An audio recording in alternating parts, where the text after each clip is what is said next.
Adakah satu kitab saja yang menyatakan bahwa Ahmad bin Isa ini pindah dari Basrah ke Yaman? Tidak ada.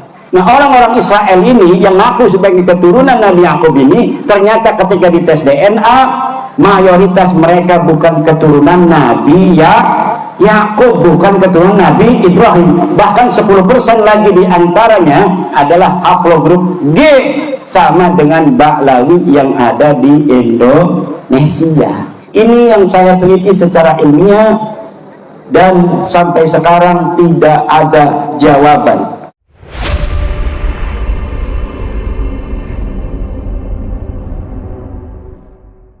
Orang Ba'lawi namanya Ali As-Safran, katanya dia kalau tasyahud salam pada Rasulullah, Assalamualaikum ya Rasulullah, selalu mengulang-ulang sampai kemudian Rasulullah itu menjawab salamnya. Ternyata diverifikasi nama itu bukan nama Ali Qorikosam, leluhurnya Habib Alwi.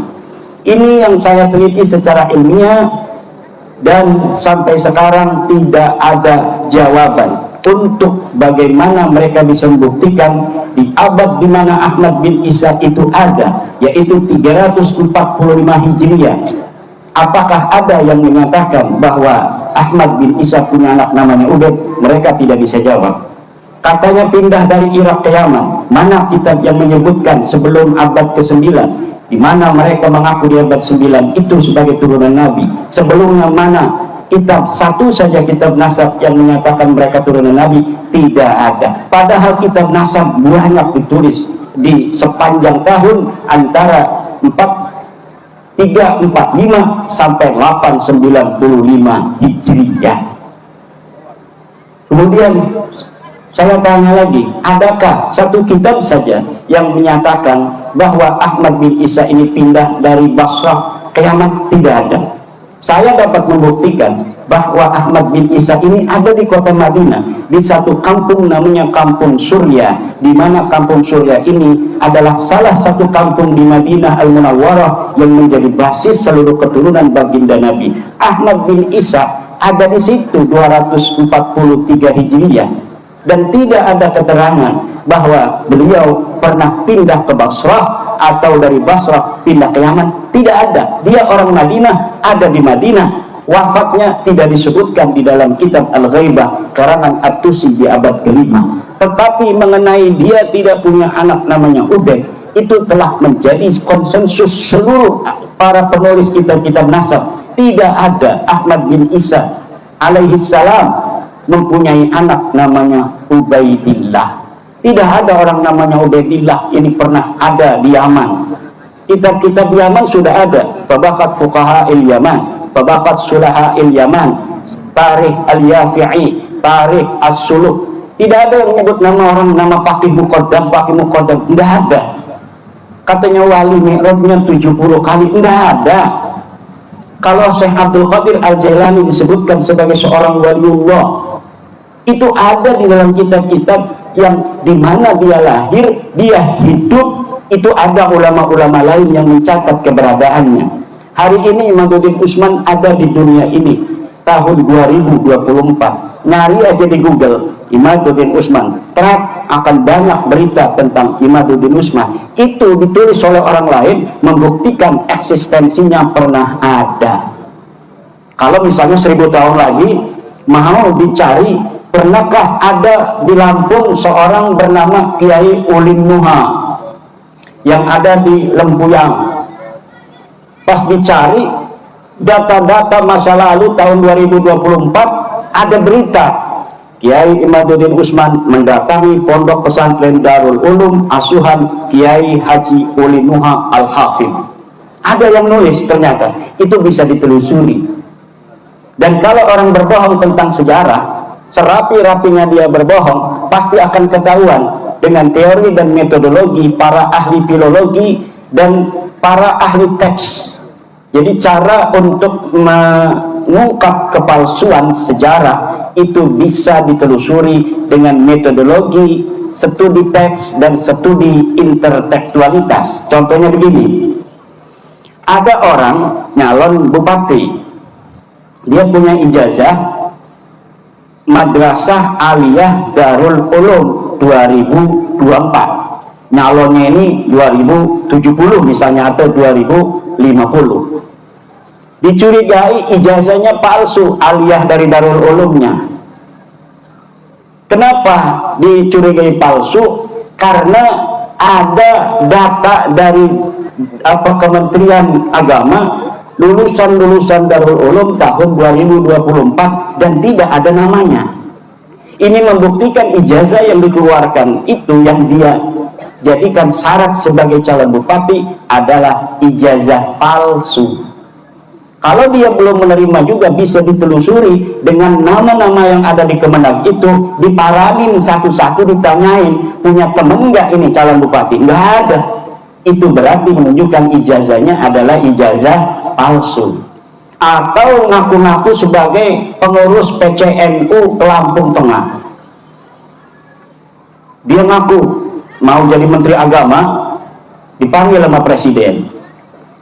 Bapak, saya mau angkat sebagai Menteri Agama, tapi harus ada syaratnya apa? Pernah menjadi pengurus PCNU. Oh ada, saya pengurus PCNU di Lampung Tengah. Dia bikin itu SK yang dari pusat PBNU, dia cantumin namanya dengan menghapus satu nama lainnya. Bagaimana cara mengetahui bahwa dia SK-nya palsu? Dengan teori metodologi intertekstualitas, yaitu muqabalatun nusakh, dengan membandingkan SK yang satu dengan SK yang lain yang dimiliki dalam tahun yang sama.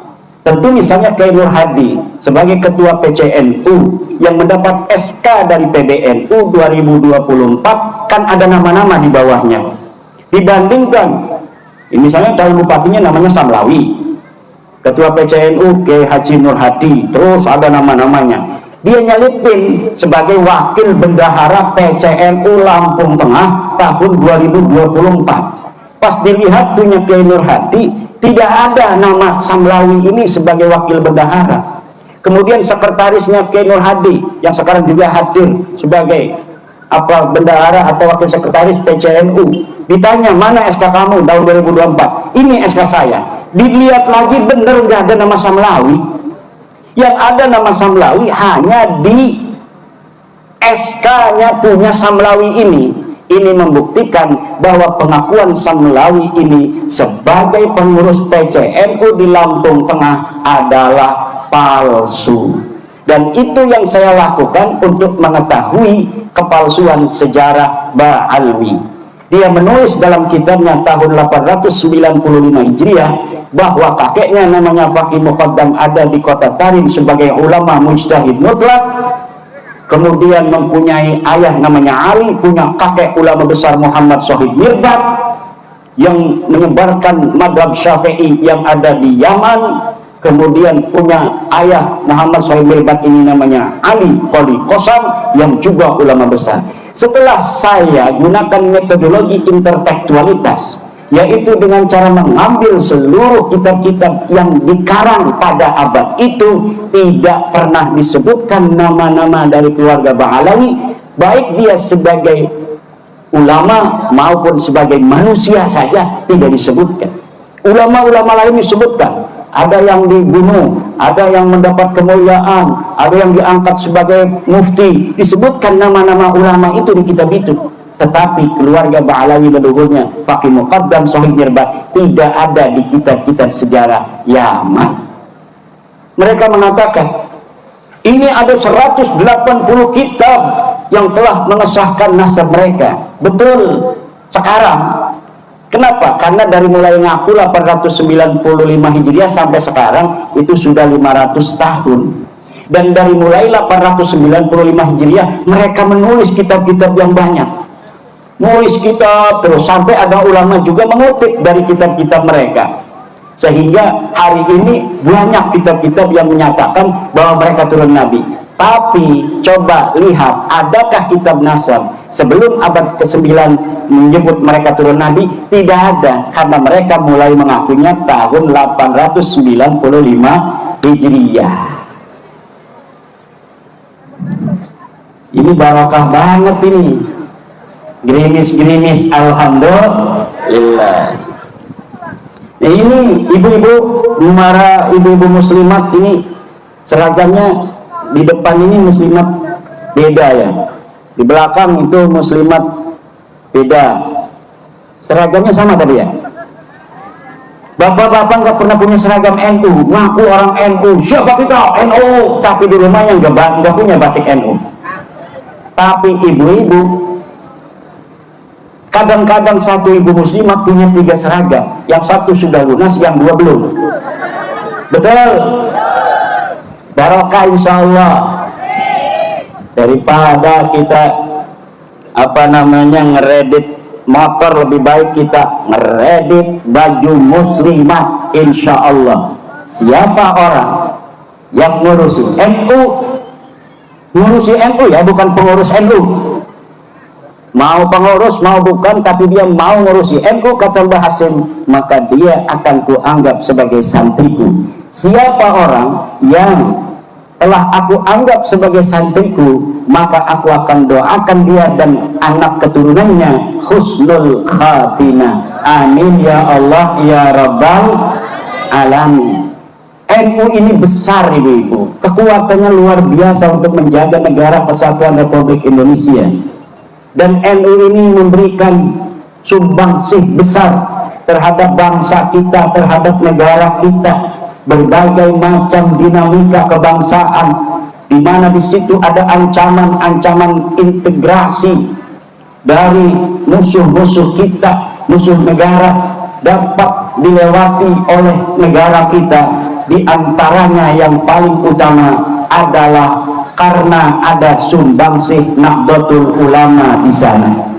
Maka kita sebagai warga Nahdlatul Ulama harus tetap memegang teguh daripada manhaj ulama-ulama kita di dalam bagaimana memandang negara kita ini adalah sebagai rumah yang wajib untuk dijaga, yang wajib untuk diselamatkan dari berbagai macam upaya-upaya musuh-musuh untuk menguasai rumah kita, rumah Indonesia.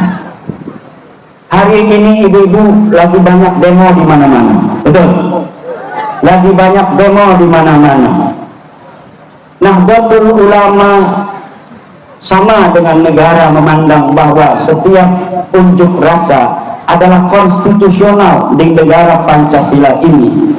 Tetapi bagi Nahdlatul Ulama, keamanan dan ketertiban negara kita adalah yang paling utama. Coba lihat, 32 tahun Nahdlatul Ulama dimarginalkan oleh Soeharto, tetapi Nahdlatul Ulama tidak pernah marah.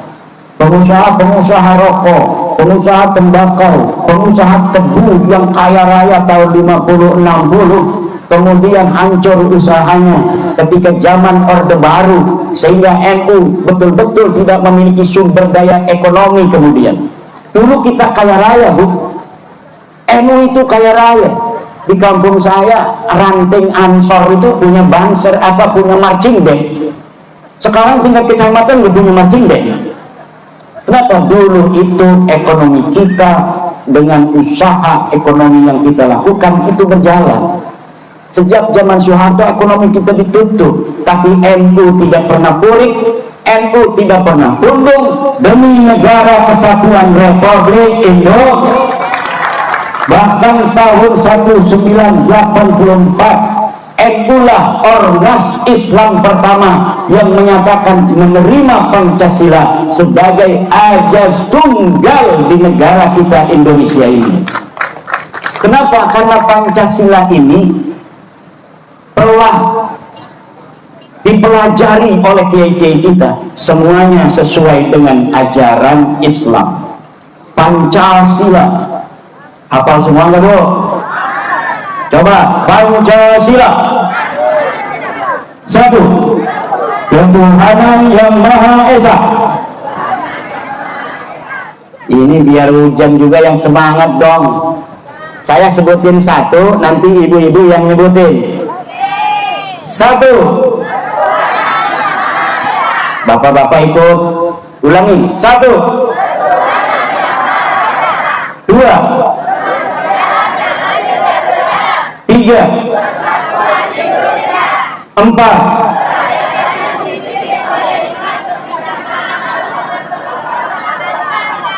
5, adakah dari 5 dasar Pancasila itu yang bertentangan dengan agama Islam? Tidak ada. Satu ketuhanan yang Maha Esa. Ini sesuai dengan ajaran agama kita, qul huwallahu ahad, bahwa Tuhan hanyalah satu, yaitu Allah Subhanahu wa ta'ala. Kemanusiaan yang adil dan beradab, apakah ini bertentangan dengan Islam? Tidak, karena memang menurut agama Islam kemanusiaan itu adil, artinya sama semua manusia di hadapan Allah Subhanahu wa ta'ala. Semua bangsa Indonesia di hadapan Negara Kesatuan Republik Indonesia adalah sama. Tidak ada di antara warga negara Indonesia yang terdiri dari 700 suku, 1000 bahasa yang dibedakan dalam pandangan negara. Seluruh warga negara Indonesia, baik dia dari Aceh, dia dari Palembang, dia dari Minang, dari Jambi, dari Lampung, dari Banten, dari Jogja, dari Surabaya, dari Bali, dari NTT, dari Papua, dari Maluku, dari Sulawesi, dari Kalimantan, semuanya sama di hadapan Negara Kesatuan Republik Indonesia. Tidak ada yang dibedakan antara satu dengan yang lainnya, mempunyai hak dan kewajiban yang sama. Ini adalah sesuai dengan Al-Quran, inna akramakum indallahi atqakum. 3, persatuan Indonesia. Persatuan ini adalah hal juga yang ditekankan oleh agama agar seluruh umat Islam bersatu dalam satu barisan untuk menghadapi musuh-musuhnya dalam konteks kebangsaan dan kenegaraan kita. Seluruh suku bangsa yang ada di Indonesia yang telah berikrar bersatu di dalam mewujudkan Negara Kesatuan Republik Indonesia ini harus berseru, Indonesia bersatu. Marilah kita berseru, Indonesia bersatu. Ini telah digariskan oleh para leluhur-leluhur kita yang dikarang oleh Wage Rudolf Supratman. Supratman apa Supratman? Wage Rudolf Supratman. Jangan dikira ini bukan Islam ibu. Namanya Wage Rudolf. Wage Rudolf itu nama keren, tambahan. Nama aslinya Supratman, seorang saleh, muslim yang saleh. Saya waktu SD ngiranya bukan Islam, namanya Wage Rudolf. Tapi ternyata beliau adalah seorang muslim. Marilah kita berseru, Indonesia bersatu. Kemudian kerakyatan yang dipimpin oleh hikmah kebijaksanaan dalam permusyawaratan perwakilan. Ini adalah musyawarah yang ditekankan oleh Al-Quran, ditekankan oleh Al-Hadis, ditekankan di dalam ijma' ulama, qiyas, dan seluruh perangkat-perangkat hukum dalam Islam, yaitu adalah musyawarah dan mufakat. Di situ ada demokrasi, one man one vote, itu ketika musyawarah deadlock. Jika musyawarah deadlock, tidak bisa lagi ada jalan lain, maka baru one man one vote, satu orang satu suara. Sebenarnya inilah ajaran Islam yang sesungguhnya, Pancasila. Dan yang kelima apa? Keadilan sosial bagi seluruh rakyat Indonesia. Keadilan sosial bagi seluruh rakyat Indonesia ini juga adalah ajaran Islam. Keadilan ini adalah ajaran Islam. Harus adil, negara harus adil pada seluruh rakyatnya, baik dia itu yang memilihnya dalam pemilu maupun tidak. Tidak boleh bupati misalnya dari PDI, kemudian di desa ini yang menang Golkar, desa itu dibiarkan tidak dibangun. Tidak boleh. Tidak boleh seorang kepala desa ketika kampung ini nggak memilih dia, kemudian nggak dibangun jalannya oleh kepala desa. Ketika dia sudah jadi kepala desa, ketika dia sudah jadi bupati, ketika dia sudah jadi presiden, maka dia bukanlah presiden pemilih, tapi presiden bagi seluruh bangsa Indonesia. Ada yang tidak puas mengkritik, ada yang tidak puas demonstrasi, biarkan, karena ini adalah negara kesatuan Republik Indonesia yang berdasarkan Pancasila, di mana boleh setiap orang untuk mengekspresikan pemikirannya, mengekspresikan kritiknya. Yang penting dilakukan dengan cara-cara yang konstitusional, dengan tertib dan tidak anarkis. Dengarkan saja apa kemauannya ini para pendemo, dicatat yang bisa dilaksanakan sekarang yang tidak bisa dilaksanakan langsung, dijanjikan agar apa? Semuanya dapat kembali menjadi tentram demi persatuan negara kita, negara kesatuan Republik Indonesia.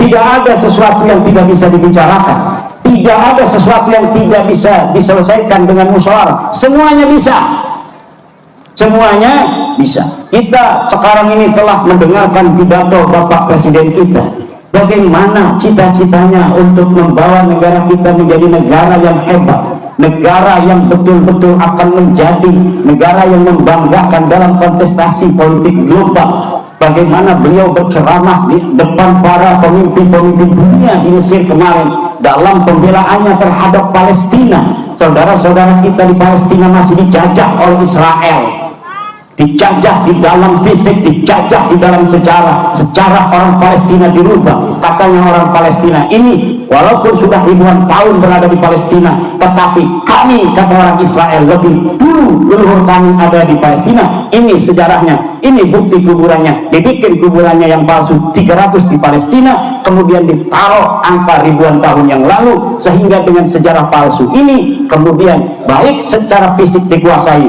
secara mental pun dikuasai. Karena pemalsuan makam itu adalah salah satu metodologi bagaimana makam di suatu kampung itu dibikin dengan angka yang tua, untuk kemudian ada orang yang hari ini mengaku sebagai keturunannya, agar orang-orang kampung itu dapat dikuasai dari kesejarahan yang diawali dengan pembuatan makam palsu. Dan ini sudah terjadi di Indonesia.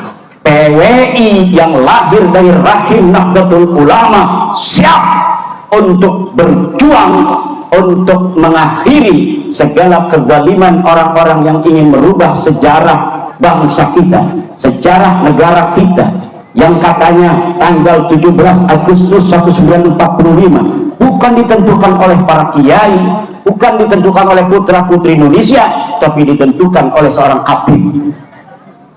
Bahwa yang bikin Pancasila lambang Garuda itu seorang habib.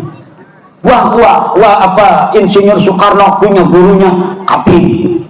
Bahwa Syekh Hasyim Asy'ari punya gurunya habib. Bahwa pendiri Nahdlatul Ulama adalah habib. Yang anehnya habib yang satu ngomong pendiri NU Habib Habib Hasim, yang satunya ngomong habib yang lainnya lagi.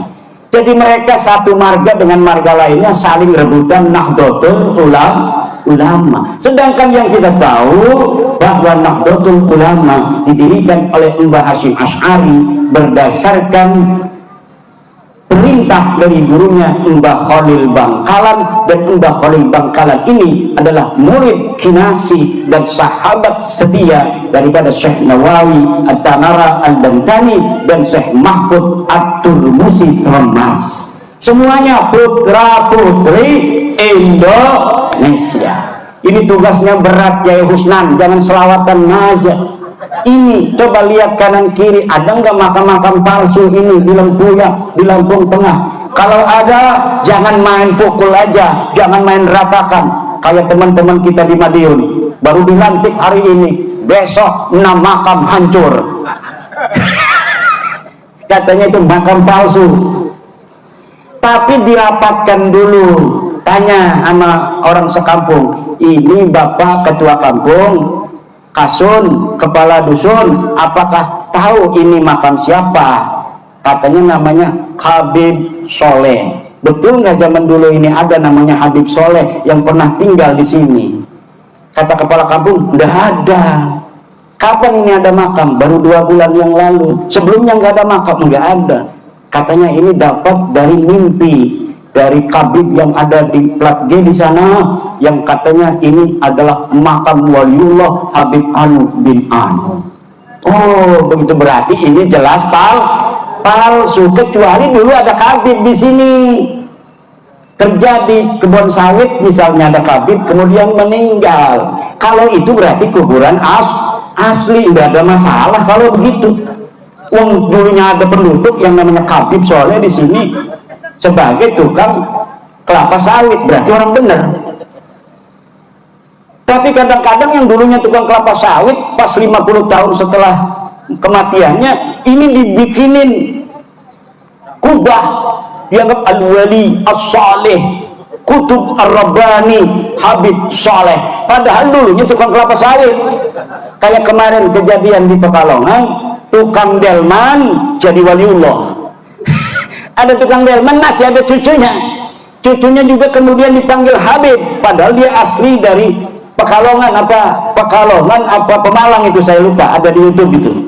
Di Pemalang, dia seorang delman, tukang delman, meninggal. Kemudian ada seorang Habib mengatakan dia adalah waliullah dan dia seorang Habib, katanya. Akhirnya cucunya ini jadi Habib. Nah, kemarin ketika sudah ada PWI ini ditelusuri kesejarahannya, kemudian cucunya pun mengakui bahwa memang ini dapat seorang Habib dan tidak ada sebuah riwayat pun yang menyatakan keluarganya seorang Baklawi. Ini yang terjadi, dan kita memohon kepada aparatur pemerintah juga untuk ikut berpartisipasi dalam menjaga leluhur kita. Kalau kita melihat hari ini sih mungkin belum begitu berarti. Kenapa? Karena mereka malu-malu untuk mengatakannya di hadapan publik. Tetapi ketika dibiarkan 100 tahun lagi, kemudian menjadi sebuah pengetahuan umum bahwa di sini ada makam Habib Soleh di Kampung Lembuyang, Lampung Tengah, maka ini kemudian menjadi kebenaran mutlak. Karena sudah berjalan 100 tahun, tidak ada yang menginterupsi. Akhirnya diyakini sebagai kebenaran, dan nanti kesejarahan orang Lembuyang ini kemudian menjadi hilang. Yang ada sejarah palsu dari makam palsu itu, yang orangnya pun tidak ada, namanya pun dulu tidak ada. Dibikinlah kesejarahan. Yang pertama kali datang ke Kampung Lembuyang di Lampung Tengah adalah Al-Habib Saleh Marga bin Yahya misalnya. Kemudian dikaranglah cerita-ceritanya. Dia datang dengan membawa manggar kelapa sawit dari langit, kemudian dia jatuh di situ dan mendirikan kampung yang sekarang namanya Kampung Lembuyang. Bisa begitu.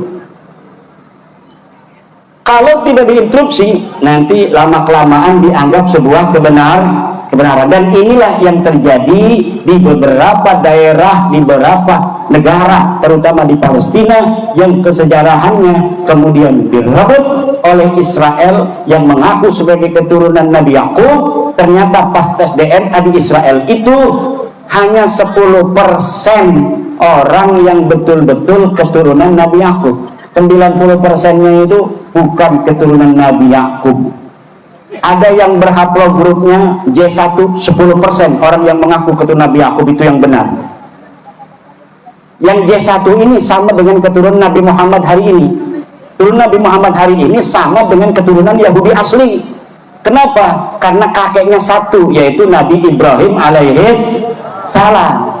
Jadi turunan Yahudi asli, turunan Nabi Ibrahim, Nabi Yakub, itu haplogrupnya J1. Turunan Nabi Ibrahim ke Nabi Ismail, ke Adnan, ke Abdul Muthalib, ke Sayyidina Ali, ke Nabi Muhammad, ke Abbas, itu haplogrupnya J1. Nah, orang-orang Israel ini yang ngaku sebagai keturunan Nabi Yakub ini, ternyata ketika dites DNA, mayoritas mereka bukan keturunan Nabi Yakub bukan keturunan Nabi Ibrahim. Bahkan 10% lagi diantaranya adalah haplogrup G, sama dengan Ba'lawi yang ada di Indonesia. Apa itu haplogrup G? Orang yang beragama Yahudi yang mengaku keturunan Nabi Yakub, padahal mereka bukan keturunan Nabi Yakub. Mereka masuk Islam mengaku keturunan Nabi Muhammad, padahal haplogrupnya G sama orang Kaukasus. Masuk ke India dia jadi suku Paswan, ini beragama Hindu, dia mengaku sebagai keturunan Dursusana. Yang animisme di Kalas di India, dia mengaku sebagai keturunan Alexander Agung. Jadi mereka rajin ngaku-ngaku keturunan orang mulia, keturunan orang besar, padahal mereka bukan keturunan siapa-siapa. Dengan menulis narasi turunan orang besar, kemudian diyakini oleh orang-orang sekitarnya, makanya orang sekitar itu kemudian menjadi rendah, dia menonjolkan diri. Nah, ini yang harus cerdas kita sebagai bangsa Nusantara yang merupakan keturunan para raja-raja besar di masa lalu. Bapak-bapak harus ingat bahwa bangsa Nusantara ini peradabannya secara arkeologis adalah salah satu bangsa yang memiliki heritage, warisan yang bisa dibuktikan hari ini. Bapak banyak yang orang Magelang. Di Magelang ada Candi Borobudur, ada Candi Prambanan. Di Jawa Tengah itu ada Candi Kalas, ada Candi Roro Jonggrang. Itu membuktikan bahwa teknologi orang tua kita di masa lalu itu teknologi yang standar internasional. Hanya ada di beberapa peradaban dunia, seperti di Mesir, seperti di Yunani, dan diantaranya adalah leluhur kita bersama bangsa Nusantara yang begitu cerdas, mampu membangun satu bangunan yang bisa bertahan ribuan tahun seperti Candi Borobudur. Sebelum Belanda datang kemari, Pak, orang Jawa Tengah itu sudah ada pabrik meriam. Sebelum Belanda datang kita dijajah, orang-orang Banten sudah mempunyai pabrik senapan. Zaman Sultan Agung Tirtayasa sudah ada pabrik senjata seperti pindad, sudah ada senjata laras pendek, sudah ada senjata laras panjang. Tapi kemudian ketika Belanda datang, peradaban kita sejarahnya dirubah. Orang-orang Portugis itu, Bapak, datang ke Indonesia ini yang dulu namanya Nusantara, sampai di perairan Banten itu melihat bagaimana angkatan laut Banten itu diperkuat oleh armada tempur angkatan laut yang lebarnya kapal induk Banten itu lebih hebat dari kapal induk Portugis. Dari sisi panjangnya itu kalah luar biasa orang Portugis. Makanya orang Portugis itu takut apabila menghadapi kekuatan militer dari bangsa Nusantara. Orang Demak, orang Jepara itu menghancurkan Portugis yang ada di Malaysia. Jadi Malaysia itu merdeka dari Portugis oleh siapa? Oleh orang Jepara, oleh orang Demak masa lalu. Karena angkatan laut yang paling tua, yang paling hebat adalah Demak.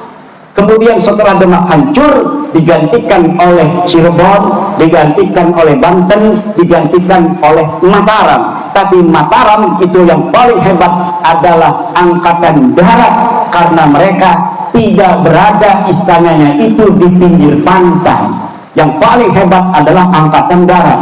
Tapi kalau Banten dan Cirebon, Aceh, itu yang paling hebat adalah angkatan laut. Angkatan udaranya ada enggak? Tidak ada, karena zaman dulu belum ditemukan teknologi kapal terbang, pesawat itu belum ada.